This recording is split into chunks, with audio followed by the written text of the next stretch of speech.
기도하시겠습니다. 주님 감사합니다. 오늘도 성경 안에서 즐거움을 찾고자 하나님의 말씀을 찾아가는 기쁨을 누리고자 왔습니다. 성령을 주신 성령님, 지혜를 허락하여 주시고 말씀 안에서 더 알아가고자 하는 우리 가운데 성령 충만 허락하옵소서. 예수님의 이름으로 기도드렸습니다. 아멘. 자, 오늘도 영상을 공유하겠습니다.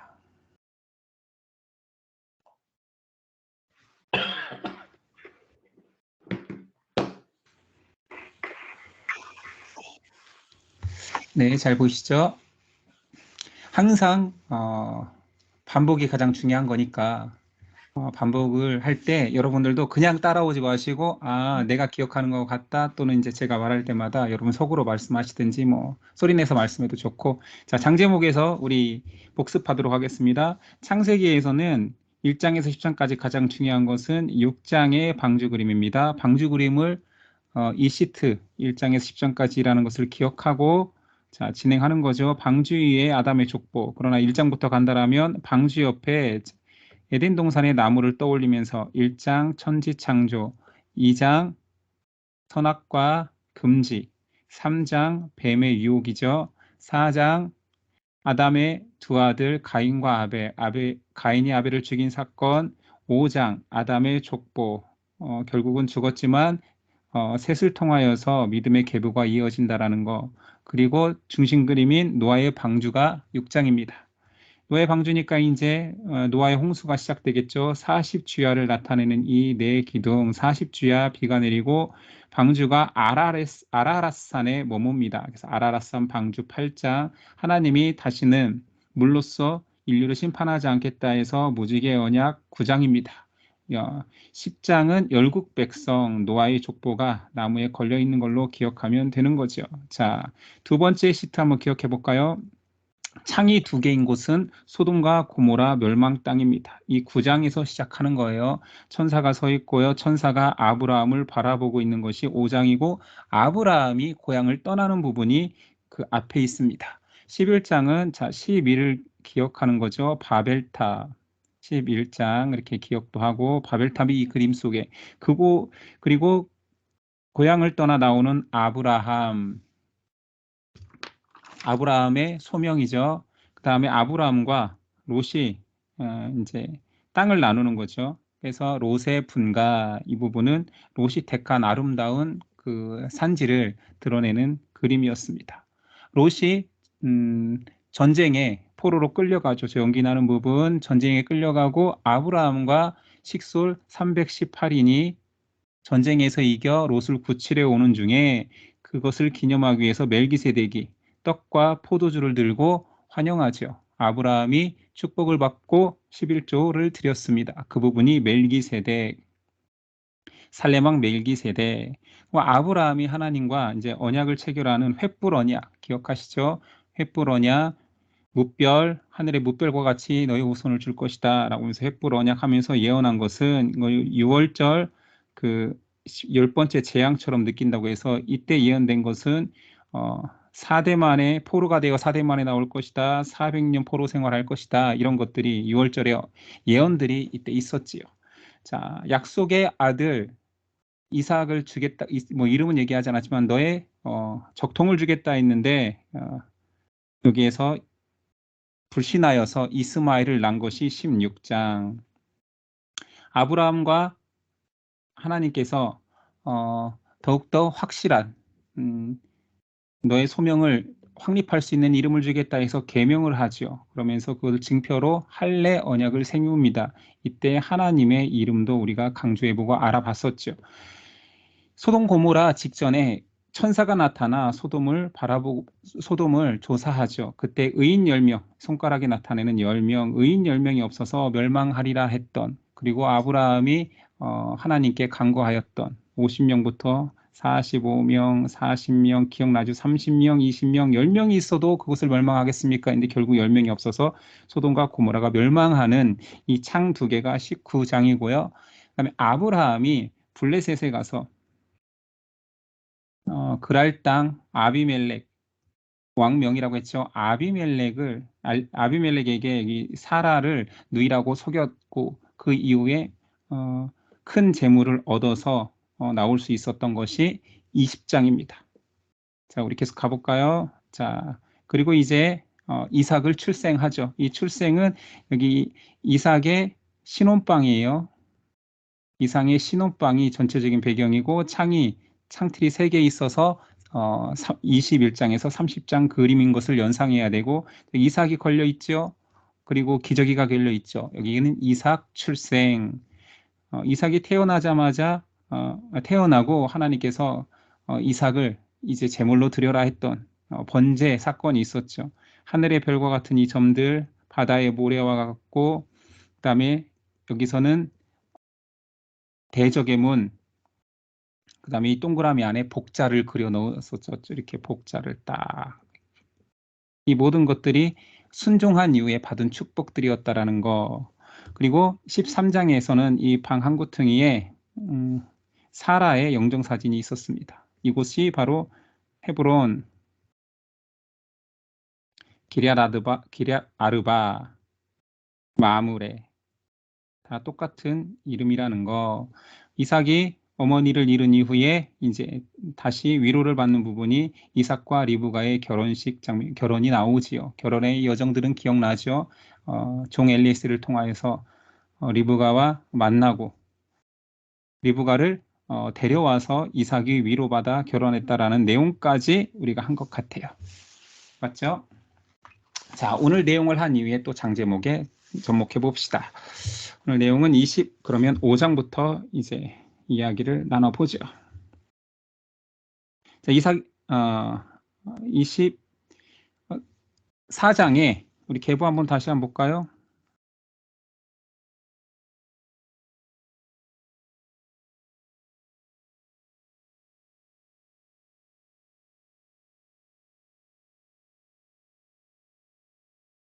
자, 이삭과 리브가가 만났습니다. 결혼하게 됐는데 리브가가 온 곳은 아브라함의 동생 나홀의 후손 중에 부두엘의 두 아들과 딸 중에 딸 리브가와 결혼한 것입니다. 그렇죠? 그러니까 관계는 이삭과 라반은 외삼촌의 딸과 결혼하게 된 거예요. 그러니까 둘의 관계는 사촌간이죠. 네. 자, 25장에는 이제부터 자 중요한 내용들, 우리가 알고 있는 내용들이 이제 또 등장할 텐데, 야곱과 에서 쌍둥이의 출생이 나오기 직전에 에피소드 하나가 등장합니다. 철을 아무튼 사라를 먼저 보낸 아브라함이 세장가 가는 장면이 나와요. 아들도 결혼시켰겠다. 뭐 순서가 그런 거 아니겠어요? 아들도 뭐 결혼도 시켰으니 이제 재혼하는 장면이 나옵니다. 아브라함의 재혼. 아브라함이 재혼한지 모르는 신앙인들도 많더라고요. 성경 한 구퉁이에 써 있고 뭐 설교할 일도 없고 뭐 그러니까 아브라함의 후처의 이름은 그두라입니다. 그래서 이제 족보를 이제 아브라함의 족보가 완성된 거예요. 본처 사라와 첩으로 들었던 하갈을 통해서 아들 이스마엘을 낳았잖아요. 그리고 사라가 죽은 이후에 그두라 후처를 두었습니다. 그리고 그두라를 통해서 이렇게 많은 소생들이 쭉 나오게 되죠. 이건 여러분들이 이제 성경에서 등장하는 중요한 나라들은 항상 그 선조들의 이름이 나라 이름이 많잖아요. 미디안을 통해서 미디안 족속이 세워진 거고요. 아수르 뭐 이런 나라들이 여기서 쭉 나오게 되죠. 이것은 뭐 여러분들이 뭐 기억해두면 좋다라는 정도고요. 자, 5, 6절 한번 읽어볼게요. 아브라함이 이삭에게 자기의 모든 소유를 주었고 자기 서자들에게도 재산을 주어 자기 생전에 그들로 하여금 자기 아들 이삭을 떠나 동방 곧 동쪽으로 가게 하였더라. 여기서 동쪽은 요단강 건너편인 거죠. 가나안 건너편. 그래서 가나안 건너편에 그런 나라들이 뭐 미디안이나 아수르나 이런 것들이, 아수르는 좀 위쪽으로 형성되어 있긴 하지만 미디안은 아래쪽으로 형성되어서 어찌됐든 요단 동편 쪽에 자리 잡게 되었습니다. 아브라함의 죽음으로 아브라함은 이제 창세기에서 퇴장하죠. 175세의 죽음을 맞이합니다. 동일하게 가족 묘지인 막벨라굴,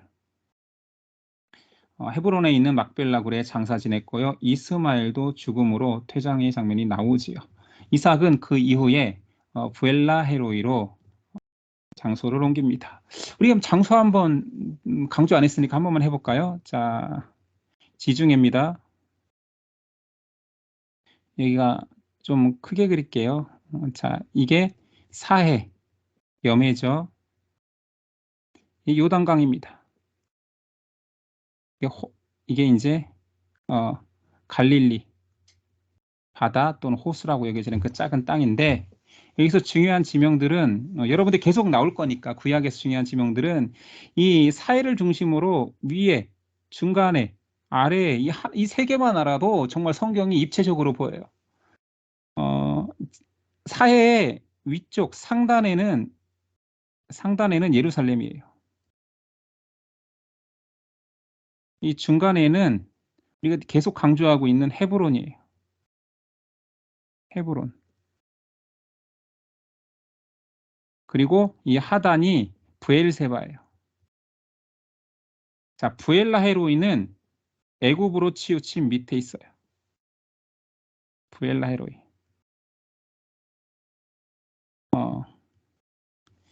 그래서 여러분들이 여기 사해를 중심으로 상단의 예루살렘, 중단의 헤브론, 브엘세바만 알고 있어도 정말 많이 등장하는 나라들이, 그 지역들이니까 구약을 볼 때 거기 있지, 뭐 사해 옆에 가나안 땅, 밑에 브엘세바, 중간에 헤브론, 상단에 예루살렘, 뭐 뒤에 나오겠지만 뒤에서 하는 여기서 한번 해봅시다. 그리고 이 예루살렘 바로 위쪽으로 베델이 있어요. 그리고 그 위에 세겜이 있습니다. 뭐 이게 좀 길어져야 되는데 갈릴리호수를 이렇게 본다면 갈릴리호수 중간쯤에 세겜이 있고 예루살렘과 세겜 중간에 베델이 있어요. 베델은 이제 뒤에 야곱에서 중요한 장소로 등장하니까 여기까지 한번 해볼게요. 부엘라의 밑으로 내려갔다는 거예요. 애굽 쪽에 치우친 밑으로 내려가 거주하게 됩니다. 아버지를 장사한 이후에 자, 중요한 쌍둥이가 이제 출생하죠. 야곱과 에서가 출생하는 장면입니다. 23절 여호와께서 그에게 이르시되 두 국민이 내 태중에 있구나. 두 민족이 내 복중에서 나누이리라. 이 민족이 저 민족보다 강하겠고, 중요한 것은 성경에 큰 자가 어린 자를 섬기리라. 태어나기 전부터 하나님은 벌써 말씀하셨습니다. 그런데 에서는 자기와 성향이 비슷한, 이삭은 큰아들을 좋아하죠. 그래서 에서 쌍둥이로 나왔지만 에서의 모습이 털이 많고 붉어서 에서라고 이름을 지었고 붉은 뭐 혈색이어서 에돔이라는 별명도 가지게 되었습니다. 참 직관적으로 지었죠, 이름을. 이 털이 많네. 얘 털옷 이름이. 피부도 붉네. 그러면 뭐 야, 붉음으로도 부르자. 에돔. 야곱. 둘째는 쌍둥이 둘째는 형 에서의 발꿈치를 잡고 나왔다고 해서 얘 발꿈치를 잡았네. 야곱. 이렇게 지었다라는 거예요. 참 이름 짓기 편해요. 자, 에서는 사냥을 좋아하고 아비의 사랑을 받았어요. 야곱은 조용한 사람으로 어미의 사랑을 받았어요. 이거는 뭐 편애한다, 뭐 나누어 사랑한다, 이러니까 문제가 됐다, 이런 게 중요한 게 아니라 사실은 이 말씀에 근거한다라면 하나님의 뜻을 어찌됐든 둘째가 이해해야 되는데 순종하지 못한 이삭의 모습이 처음엔 등장하죠. 야곱가에서 가장 뭐 유명한 사건은 팥죽으로 장자권을 넘기죠. 배고플 때 들어왔는데 먹을 게 있는 거예요. 보통 애들 그러지 않나요? 나 간식 주면 뭐 해줄게. 근데 야, 너 팥죽 있다? 나 그거 주면 내가 뭐든지 해줄게 했는데 그럼 형, 나 장자권 줘. 가져보고 장자권 못 보냐? 이렇게 너무 안일하게 장자권을 줘버리죠. 그런다고 해서 뺏길 장자권이 아니라고 생각했겠죠. 자, 그래서 문제가 되는 거죠. 33, 34절에 이런 내용이 장자권을 넘기는 장면이 이렇게 나오고 있습니다. 야곱이 이르되 내가 오늘 내게 맹세하라. 에서가 맹세까지 하고 장자의 명분을 야곱에게 판지라. 야곱이 떡과 팥죽을 에서에게 주매 에서가 먹으며 마시고 일어나갔으니 에서가 장자의 명분을 가볍게 여김이었더라. 이게 중요한 거죠. 뭐 중요해? 뭐 하나님의 축복이 뭐가 얼마나 뭐 대단하겠어? 이렇게 가볍게 여긴 거죠. 장자권의 구약의 장자권의 의미는 이 세 가지 의미가 있습니다. 장자이기 때문에 두 배의 권한을 갖기 때문에 상속권이 크죠. 하나님으로부터 축복받을 수 있는 권리가 한 번 있는데 이제 장자에게 주었던 거죠. 그 다음에 하나님의 자녀를 그러니까 축복의 권리가 계속 장자를 통해서 이어지는 거예요. 이런 것들을 그냥 가볍게 여긴 거예요. 이게 문제인 거죠. 배고픈데 팥죽으로 팔았다는 게 문제가 아니라 진짜 형 나 가져도 돼? 진짜에 진짜 맹세할게. 나 그거 필요 없어. 이렇게 가볍게 여겼다라는 거죠. 26장 갑니다. 자, 이삭의 이제 성정이 나올 만한, 드러낼 만한 일들이 나온 거예요. 이삭이 이제 살아감에 있어서 생계의 가장 중요한, 그 고대 사회의 가장 중요한 사실 자본 또는 뭐 자원이라고 하는 것은 물인 거죠, 물. 근데 물을 계속 파면 얻는다는 게 쉬운 일이 아니잖아요. 땅 파기도 쉬운 것도 아니고 물길을 알아내는 건 고대 사회에서 쉬운 일이 아닌데 이삭이 가는 곳마다 뭐 우물이 나타났다라는 거 이것들을 이제 강조하기 위한 거고 에피소드처럼 아버지가 애굽 왕에게도 글랄 또는 블레셋 왕에게도 속였던 그 사건을 이삭도 동일하게 합니다. 성경이 믿음의 계보를 잇는 족장들 아브라함과 이삭의 치부를 왜 드러냈을까를 중요시 여겨봐야 돼요. 흔히 말하면 그냥 아버지가 하는 실수 아들도 했네 부전자전이네 라고 말할 수도 있죠. 흉년이 들어 그랄 또 땅도 똑같은 곳이에요. 블레셋. 블레셋의 큰 도시 이름이 그랄이니까요. 블레셋에 가서 아비멜렉 왕명입니다. 아비멜렉이 앞에서 그 나라에 들어갔다가 이제 사람들이 눈이 무섭고 자신의 뭐 어찌됐든 아내라고 하면 자신을 죽이고 그 여인을 차지할까봐 누이라고 한 거죠. 그러면 아무래도 가족이고 뭐 누이와 결혼하면 뭐 혼사도 이룰 수 있는 거니까 뭐 그런 이유 때문에 어찌됐든 속이는 거겠죠. 근데 아비멜렉이 공교롭게도 이삭과 리브가의 포옹장면을 목격합니다. 하나님이 죄짓지 못하게 다 보여주신 거죠. 잘 숨어있는데 왜 왕의 눈에 띄겠습니까? 10절에 11절 아비멜렉이 이르되 내가 어찌 우리에게 이렇게 행하였느냐 백성 중 하나가 내 아내와 동침할 뻔하였도다 내가 죄를 우리에게 입혔으리라 아비멜렉이 이에 모든 백성에게 명하여 이르되 이 사람이나 그의 아내를 범하는 자는 죽이리라 하였더라. 뭐 알아서 북치고 장구치고 보호까지 다 해주죠.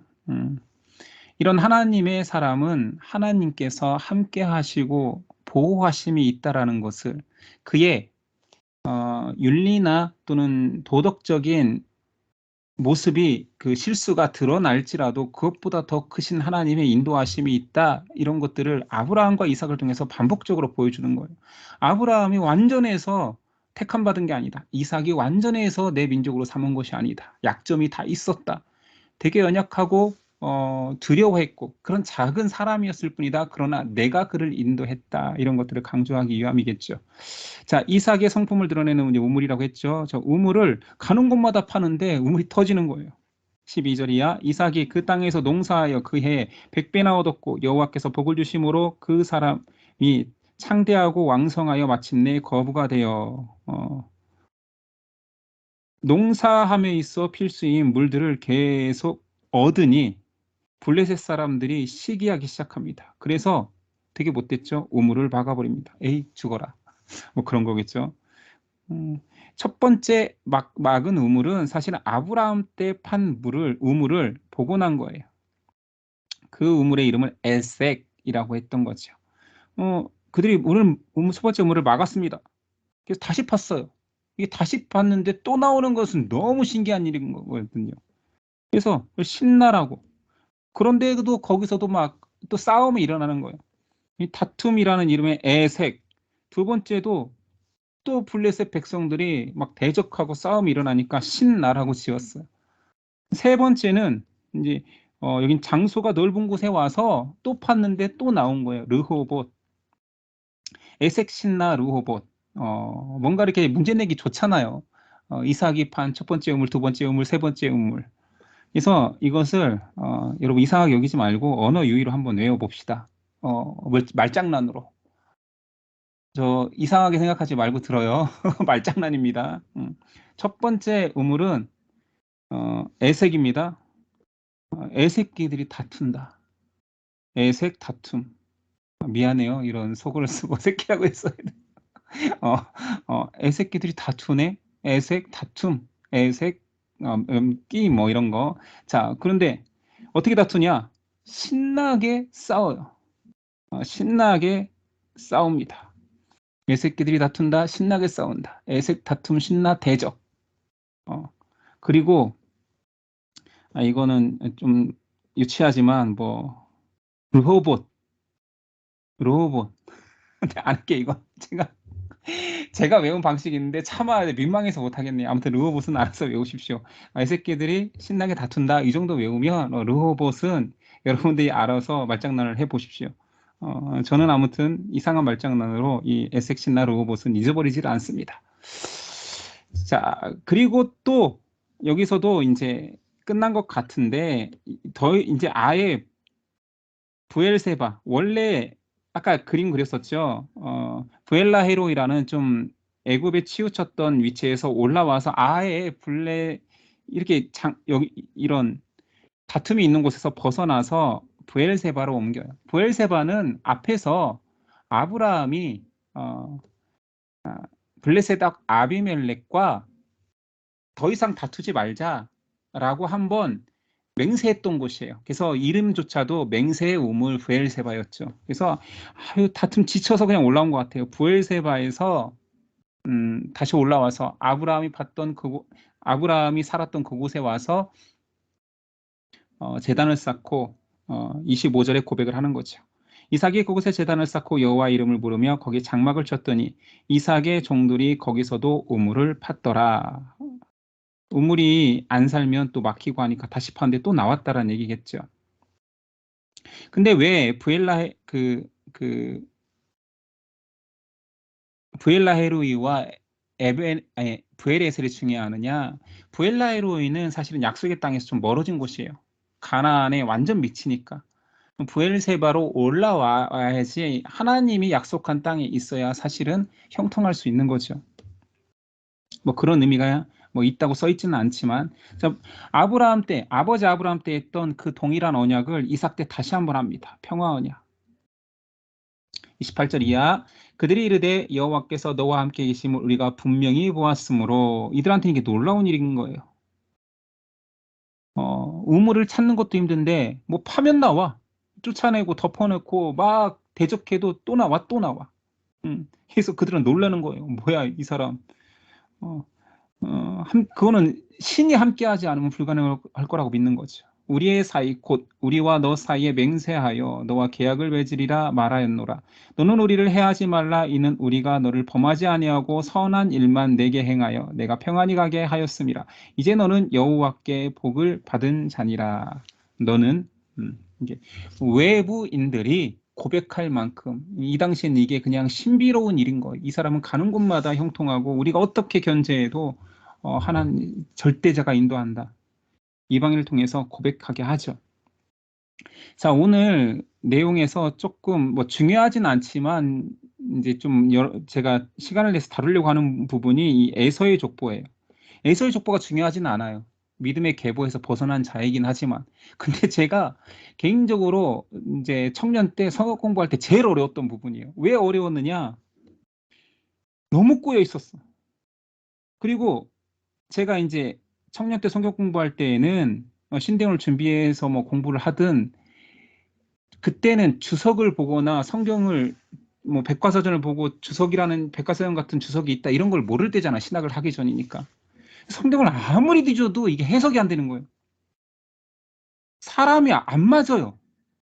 막 노트에 수학 공식처럼 막 비교해 가면서 해도 너무 안 맞는 거. 이게 왜 이러지? 성경에 오류가 있나? 이런 생각이 들 정도로 제가 고생했기 때문에 그냥 한번 이렇게 깔끔하게 정리된 것을 본 적이 없어서 한번 해보겠습니다. 에서 자, 쌍둥이 첫째 에서의 족보가 성경에는 3번이 등장해요. 결혼한 여성들과 자녀들을 이렇게 나눈 것이 26장, 28장, 36장에 3번이 등장하는데, 이렇게 앞에서는 간단하게 이렇게 헷족속 부에리의 딸 유딧이란 이름이 나옵니다. 헷족속 엘론의 딸 바스맛과 결혼했다라는 이야기가 나와요. 이런 것들은 이름이 중요한 건 아니지만 에서가 점령하라고 하는 가나안의 한 족속, 가나안 10족속 중에 하나인 헷 족속 여인과 결혼했다라는 거죠. 앞에서도 이제 창세기의 큰 주제 중에 하나가 이방 여인과 결혼하지 마라, 사람의 여인과 결혼하지 마라, 하나님의 아들들은 믿음을, 하나님의 백성으로 자라야 하기 때문에 믿음을 지켜야 되는데 이방 여인과 결혼하는 것은 나를 배신하는 거다, 그들의 우상을 섬기는 거다, 이런 것들 계속 강조했잖아요.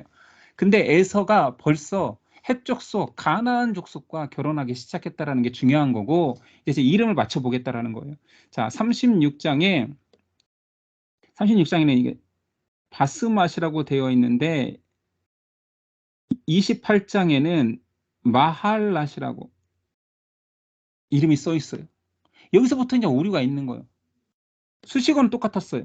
이스마엘의 딸 느바옅, 이스마엘의 장자 느바옅의 누이 마할랏이라고 써 있는 것이 있고 바스맛이라고 써 있는 것이 있는 거예요. 이게 도대체 뭔가 성경이 오류인가 틀렸나 막 모를 때에는 이게 도대체 뭐야? 근데 바스맛이 또 나오고 마할랏이 또 나오고 막 이러니까 여기서 저는 이제 성경을 꼼꼼하게 이해하고 가고 싶은데 이거 이해하지 말라는 건가? 애서 조건 필요 없으니까 버리라는 건데 3번이나 등장하니까 또 나올 때마다 헷갈리고, 그래서 정리를 하면 이렇습니다. 에서는 이렇게 결혼들을 했어요. 자, 유딧은 헷갈리지 않겠죠? 헷족속 부엘의 딸 유딧이 나왔습니다. 자, 헷족속 엘론의 딸 바스맛이 나왔는데 문제는 이 바스맛이 창세기 26장에는 헷족속 엘론의 딸, 여기까지는 똑같아요. 헷족속 엘론의 딸인데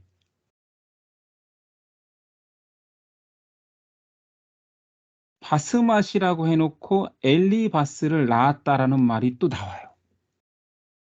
그러니 이 바스맛이 누군가 과연? 그래서 유추해 보건데 이제 주석의 보고서에 나중에 안 거예요. 아다의 달은 이름이거나 가정이요, 가정일. 여러분 꼭 이걸 이해할 필요까지는 없는데 그냥 제가 고생했던 걸 잠깐 설명해 줄게요. 아다의 다른 이름이거나 동일 인물이거나 또는 자매여서 해쪽 속 엘론의 딸이라는 수식어가 동일하게 붙는다. 그러니까 가정 이는 자매예요. 일은 동일 인물이거나 이는 자매인데 문제는 마할렛이란 이름이 성경에도 여러 번 등장하는데 28장에는 분명히 마할랏이 여기 이렇게 이스마엘의 딸 느바요세 누이 마할랏이라고 나와요. 그런데 36장에 가면 이 마할랏이 바스맛이라고 나와요. 이 바스맛이란 이름은 여기에도 있잖아요. 근데 이 마할랏이 또 바스맛이라고 또 써 있으니 제가 성경을 계속 아무리 읽어도 이 족보가 맞지가 않는 거예요. 그랬겠죠. 왜냐면 겹치는 이름이 너무 많으니까. 그러면서 그 바스맛이 여기 이거는 연결을 시키면 안 돼. 이거 제가 잘못한 거 이렇게 점점점을 해놔야 돼요. 누군지 모르겠지만 바스맛이 이 바스맛이라면 해쪽 속의 바스맛이라면 그냥 가면 돼요. 그리고 이 바스맛이 이 족보를 잇는 바스맛이라면 이 바스맛은 아다가 아니어야 되겠죠. 그렇죠? 이 동생하고 다른 족보를 타야 되니까 동일 인물 가정 일이 아니란 얘기예요. 이제부터 이제 공부하기 싫어지죠. 이게 중요한 게 아니라니까요. 드러나 보세요.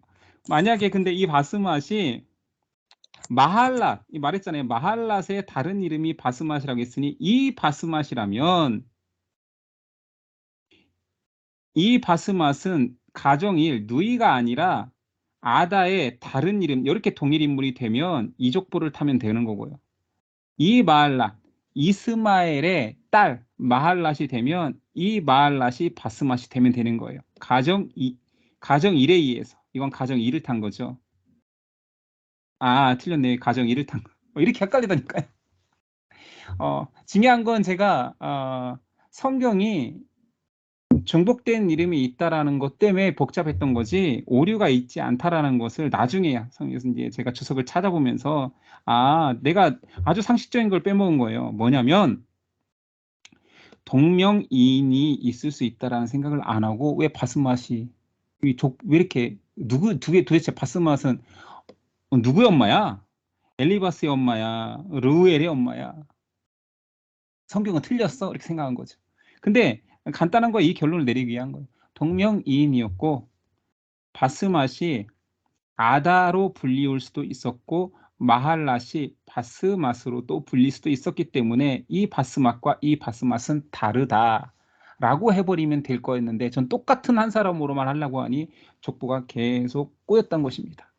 됐죠? 길게 얘기했지만 제가 고생했던 성경을 혼자 공부하다가 고생했던 이야기들을 잠깐 얘기해 주는 거죠. 굉장히 힘들었거든요. 왜냐면 저는 좀 머리로 이해가 안 되면 못 넘어가는 성격이에요. 계속 이게 걸리는 거예요. 한 번만 나왔으면 에이 모르겠다고 넘어가는데 이게 족보가 3번이나 등장하니까. 자, 27장. 자, 이제 편한 우리의 내용들로 다시 돌아왔습니다. 이삭이 이제 야곱을 축복하는 장면, 이삭이 야곱을 축복했다라는 것은 이제 장자로 인정한다라는 거죠. 장자권을 팔아먹은 그 장자권을 행사하는 거예요. 이삭이 나이 많아서 눈이 어두워졌대요. 이게 죽을 때가 됐다라는 표현일 수도 있지만 이삭은 그렇게 쉽게 죽지 않습니다. 어, 나중에 야곱이 돌아올 때까지 살아 있으니 고대 사회니까 단순한 눈병으로도 이게 발전되어서 눈을 멀고 굉장히 열이 나고 막 힘들어질 수 있잖아요. 그러니까 아무튼 굉장히 흰 고비를 맞이한 것 같아요. 죽을 고비. 고비를 맞이하여서 이대로 그냥 가면 안 되겠다. 장자를 축복해야 되겠다라고 예고하는데 에서를 불렀습니다. 야, 에서야. 그래, 내가 최고의 몸 상태로 네가 사냥을 해와라. 염소유를 해와라. 네 염소유 내가 너무 좋아하지 않느냐. 그거 먹고 힘내서 내가 축복하겠다라고 해서 별미를 만들어 오라고 합니다. 이것을 안타깝게도 안타까운 건지 다행인 건지 왜냐면 하나님의 예언은 둘째에게 있었으니까 리브가가 듣고 야곱에게 염소유를 가져가게 합니다. 그리고 눈이 어두워졌기 때문에 털가죽을 입히고 형 에서는 털 사람이기 때문에 에서라는 이름이 지어질 정도 뭐 짐승처럼 털이 많았나 봐요. 그리고 어찌됐든 축복을 가로채죠. 에서가 이렇게 말하죠. 음성은 야곱의 음성이나 손은 에서의 손이로다. 굉장히 몸이 안 좋은 상태인 것 같아요. 그리고 축복을 합니다. 27절이야. 그가 가까이 가서 그에게 입맞추니 아버지가 그의 옷에 향취를 맡고 그에게 축복하여 이르되 내 아들의 향취는 여호와께서 복주신 밭의 향취로다. 하나님은 하늘의 이슬과 땅의 기름짐이며 풍성한 곡식과 포도주를 내게 주시기를 원하노라. 만인이 너를 섬기고 열국이 내게 굴복하리니 내가 형제들의 주가 되고 내 어머니들의 아들들이 내게 굴복하며 너를 저주하는 자는 저주를 받고 너를 축복하는 자는 복을 받기를 원하노라 라는 축복을 쏟아줍니다.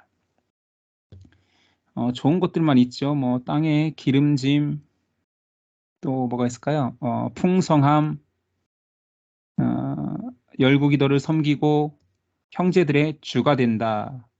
에서가 와서 모든 사실을 축복을 가르치는 사실을 알고 나서 에서가 간청합니다. 울면서 아버지 나에게 남은 축복이라도 주세요 했는데 보통은 없어. 한 번밖에 못해. 벌써 줘버렸어 하고 끝내야 되는데 달라고 사정하니까 하는데 이게 무슨 축복이 아니라 저주의 기도문이 나오는 거지요. 그 아버지 이삭이 그에게 대답하여 이르되 내 주소는 땅의 기름짐에서 멀고 내리는 하늘 이슬에서 멀 것이며 너는 칼을 믿고 생활하고 내 아우를 섬길 것이며 내가 매임을 벗을 때에는 내 멍에를 내 목에서 떨쳐버리라 하였더라. 잘 안 하니만 못한 사실은 저주를 하죠. 이게 사람이 한 게 아니라 그러니까 하나님의 축복과 하나님의 사실은 뭐 저주라긴 그렇고 하나님의 예언의 말씀이 선포된 거죠. 이삭을 통해서. 누가 어쨌든 아들한테 이렇게 저주의 말을 쏟겠습니까? 이 사건 이후에 에서가 야곱을 죽이기로 결심하니 리브가가 어머니가 듣고 야곱을 외삼촌 라반한테 하란 지역에 피신시킵니다. 도망치게 하죠. 이 내용인 거고요. 자, 몇 장 더, 오늘 31장까지 하면 딱 좋을 것 같아요. 다음 시트까지 딱 보고 넘어가면, 자, 28장. 자, 이제 도피길이에요. 급히 도망가겠죠. 형이 죽이겠다고 해버리니 이제 도망가는 거예요. 야곱의 도피길 1, 2절. 이삭이 야곱을 불러 그에게 축복하고 또 당부하여 이르되 너는 가나안 사람의 딸들 중에서 형 에서가 해적 속의 여인들 뭐 그렇게 계속 하니까 그러지 말고 너는 우리 조상한테 가서 결혼해라. 밧단 아람으로 가서 내 외조부 부두엘의 집에 이르러 거기서 내 외삼촌 라반의 딸 중에서 아내를 맞이해라. 라반의 딸들 중에서 아내를 맞이하여라. 근데 라반의 누이하고 결혼하게 되는 거죠. 그래서 부엘세바에서 자, 아까 그림 뭐 기억하죠? 부엘세바 사해 하단부 부엘세바에서 상단부 예루살렘 바로 위에 베델까지 이렇게 도피하다가 이제 중간에 온 거예요. 자, 베델 뜻은 엘의 집, 하나님의 집. 돌을 베고 잠 자는 중에 하나님의 사자들이 이 사다리를 사다리가 이렇게 있으면 천사들이 오르락내리락 하는 그 환상을 본 거예요. 13절 이하 또 본즉 여호와께서 그 위에 서서 이르시되 나는 여호와니 너의 조부 아브라함의 하나님이요 이삭의 하나님이라 내가 누워 있는 땅을 내가 내 자손과 너와 내 자손에게 주리니 내 자손이 땅에 티끌같이 되어 내가 서쪽과 동쪽과 북쪽과 남쪽으로 퍼져나갈지며 땅의 모든 족속이 너와 내 자손으로 말미암아 복을 받을지라 내가 너와 함께 있어 내가 어디로 가든지 너를 지키며 너를 이끌며 이 땅으로 돌아오게 할지라 내가 내게 허락한 것을 다 이루기까지 너를 떠나지 아니하리라. 땅의 티끌 이거 다 중복되는 거 동서남북어냐 복 너와 함께한다 이런 것들 다 아브라함한테 약속했던 거, 이삭한테 약속했던 거, 야곱에게 하나님의 믿음의 계보가 하나님의 축복의 역사가 이어짐을 다 선언하는 장면인 거죠. 그래서 이곳을 하나님의 집, 하늘의 문에서 베델 또는 루스라라고 명하는 거죠. 베델에서 하나님을 만나서 그 지역이 베델이라고 하고 성경에는 그 지역을 설명할 때 그래서 이때 베델이 된 건데 사실은 앞에서부터는 계속 베델 사용하고 있는 거죠. 순서는 당연히 역사 속에 만들어진 다음에 기록할 때에는 사건이 있기 전부터 베델의 유래가 이제서 나오는 거예요. 자, 하나님의 집 여기서 하나님을 만났구나 뭐라고 말하는 거죠. 자, 돌베개를 잔다라는 것은 얼마나 급히 도망갔는지를 증명하는 거죠. 그냥 돌이 있으니까 자려고 잔 게 아니라 직접 쓰러진 거죠. 형이 날 죽이려고 하는데. 근데 그 베개를 단을 쌓고 서원하였는데 이 서원하면서 세 가지를 세원합니다. 그래서 이거를 베델 서원이라고 그래요.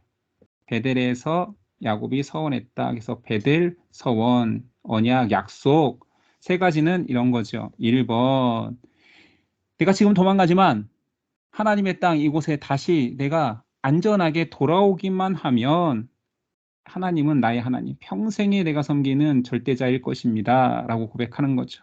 두 번째는 이 돌이 하나님의 집터가 될 것입니다. 하나님을 예배하는 제단을 만들 것입니다.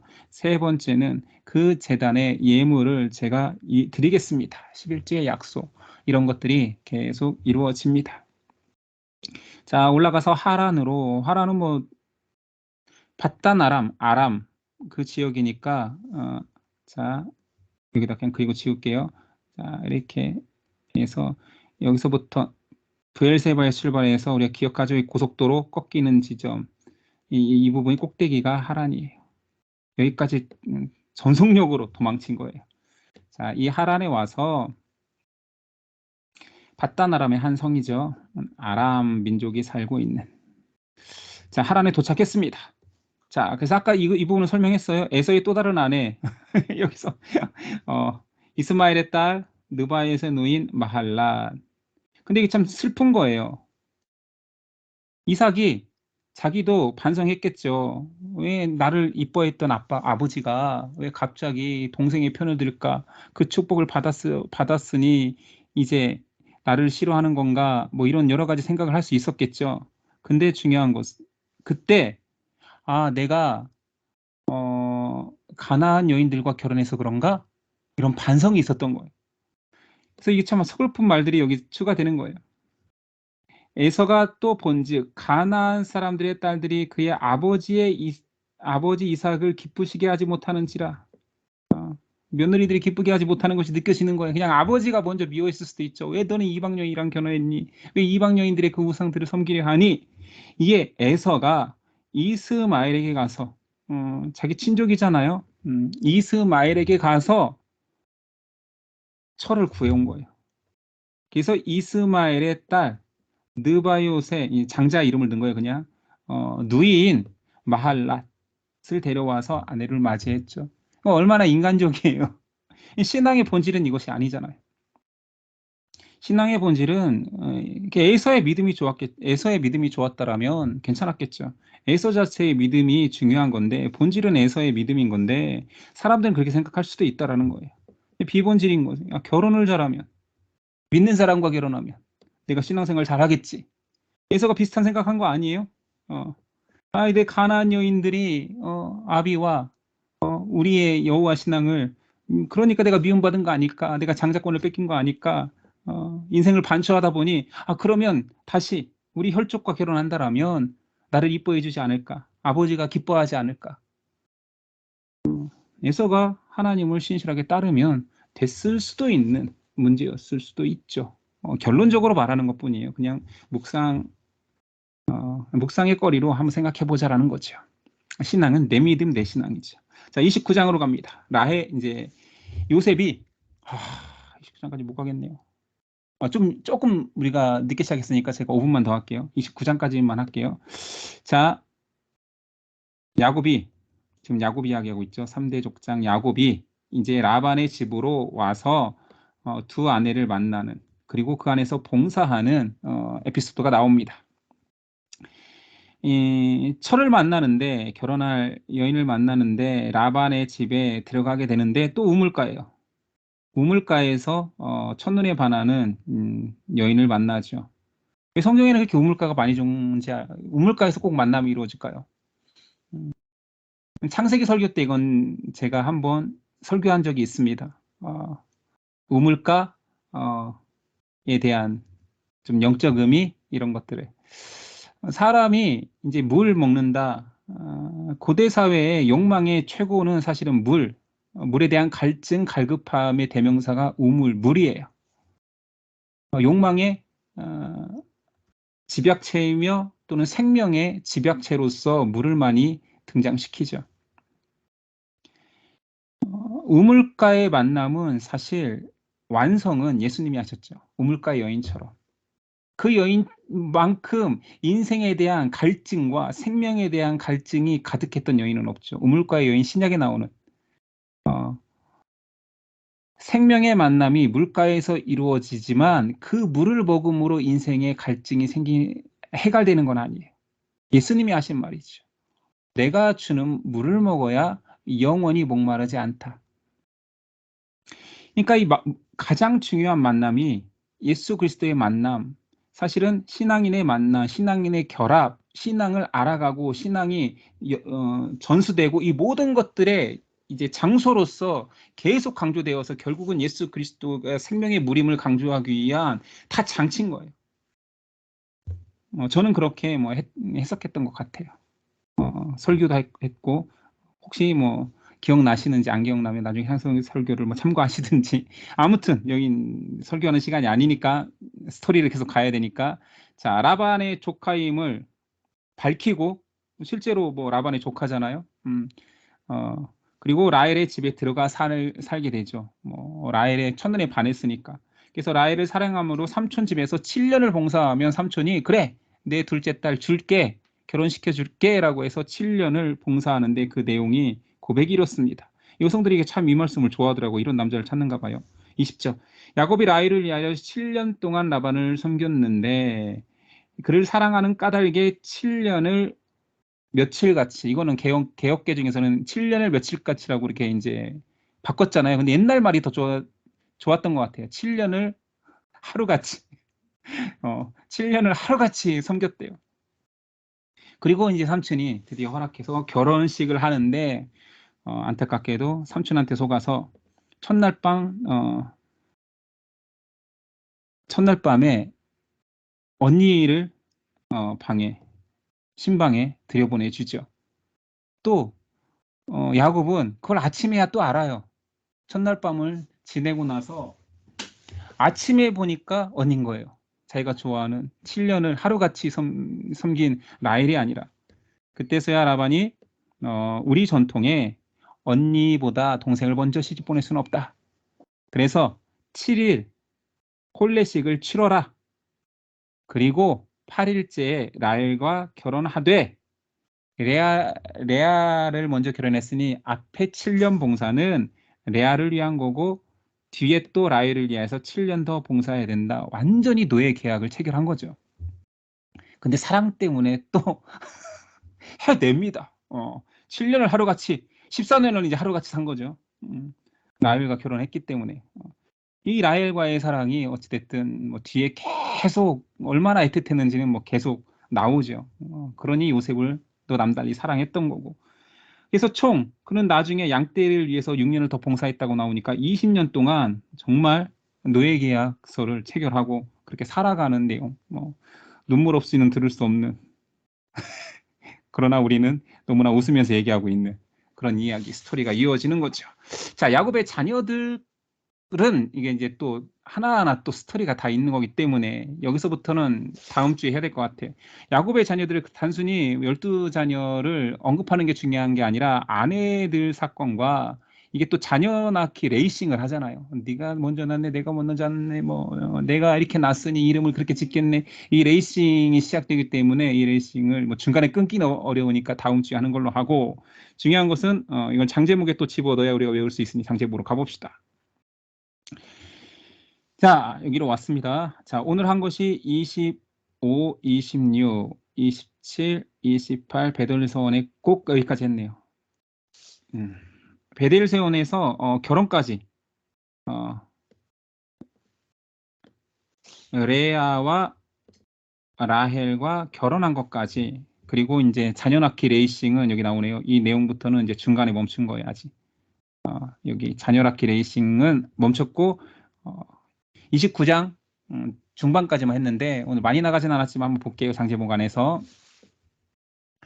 자, 한번 봅시다. 이 그림 속에서 우리가 찾아내야 되니까 이삭과 리브가의 결혼식 24장을 했습니다. 자, 25장은 자, 결혼하고 쌍둥이 야곱과 에서를 낳았잖아요. 이 그림 속에서 힌트를 다 찾자라는 거예요. 이거 팥죽이죠? 장잡한 거, 팥죽. 그리고 여기 보여요? 근조띠. 누가 죽었다는 거예요? 아브라함, 그 다음에 뭐 이스마엘까지도 죽은 내용들, 이삭의 형 이스마엘이 죽은 내용까지도 이 근조띠에서 발견할 수 있어요. 아, 여기서 아브라함이 죽었구나. 좋은 일이 있었지만 어머니 여기 보내드리고 아버지 보내드리는 근조띠까지 확인하면 되겠고요. 자, 이 새 우물 이름 기억해요? 애새끼들이 애색, 애색, 애색, 신나게 싸운다. 신나, 르호봇, 넓다. 르호봇. 르호봇. 자, 에색 신나 르호봇. 그러나 결국은 부엘세바로 맹세 우물로 가서 언약을 다시 한번 체결하죠. 약속을 블레셋 왕과. 자, 여기는 이제 야곱을 축복하는, 이삭이 야곱을 축복하는 그 내용이죠. 염소 요리 먹고 축복한 내용이니까 이 염소 의미를 알겠죠. 자, 돌베개 베고, 이게 돌인 거예요, 돌베개 베고 잠을 자다가 천사가 오르락내리락 하는 사닥다리를 만난 거예요. 맞죠? 그래서 그곳을 베델, 하나님을 배웠다, 하나님의 집이다 라고 하고, 여기서 세 가지 약속을 했죠. 첫 번째, 다시 내가 안전하게 돌아오면 이곳에서 하나님을 주라 섬기겠습니다. 나의 주님으로 평생 모시겠습니다. 두 번째, 하나님의 집을 세우겠습니다. 하나님을 예배하는 곳을 만들겠습니다. 세 번째, 11조 약속까지 하죠. 베델 성원의 세 가지 약속은 하나님을 주로 모신다, 하나님의 집을 세운다, 11조 이 베델 성원이 이루어졌고, 자, 14년의 의미는 알죠? 레아를 위해 7년, 라헬을 위해 7년, 14년 중노동을 한다. 이 내용까지 딱 여기 있습니다. 오늘 진도는 그게 많이 못 나왔네요. 에서의 족보 때문에. 자, 오늘 여기까지 하고 여러분들에게 한번 또 자, 이제 얼굴을 보고 해야 여러분들이 오늘 내용이 이제 책을 안 봐도 잘 들어왔는지. 자, 스피커 켜시고 제가 물어보는 것들을 한번 대답해 봅시다.